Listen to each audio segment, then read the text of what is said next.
UFC 216 went down Saturday night, and with two championship fights at the top of the bill, this card gave you pretty much everything you could ask for. Of course, in the main event, we have a new interim UFC lightweight champion. Tony Ferguson claims the belt with a third-round submission of Kevin Lee. Just a great fight. Ultimately, Ferguson locks in that triangle choke for his 10th consecutive victory in the lightweight division, the longest run in the history of that weight class. Ferguson has been nothing but impressive since his last loss back in May of 2012, and this performance once again, even though he had a bit of a rocky first round, spectacular, finishes the fight and sets up what we think is going to be a showdown title unification bout with Conor McGregor. Ferguson called him out in the octagon after the fight, and then at the press conference built some more steam, threw down some pretty witty one-liners, and seems like we are trending towards that fight. Dana White even says that is the fight that has to happen.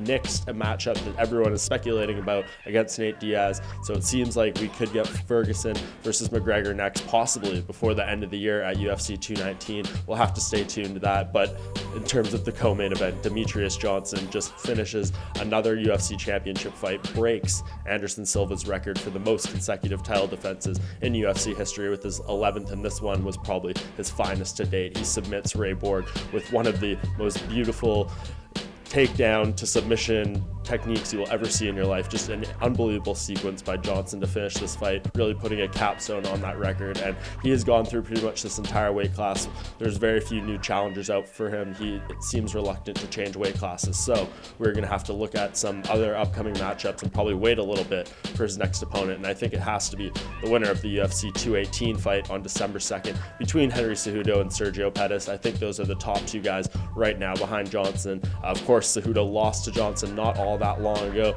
and Pettis, a fresh opponent, has yet to fight him. So I think that matchup is one Johnson will be keeping a very close eye on, unless for some reason he has a change of heart and is willing to move up a division, have a fight there. I think that is the most likely next challenge for Demetrius Johnson, as he looks to further extend that title defense record after this successful win at UFC 216.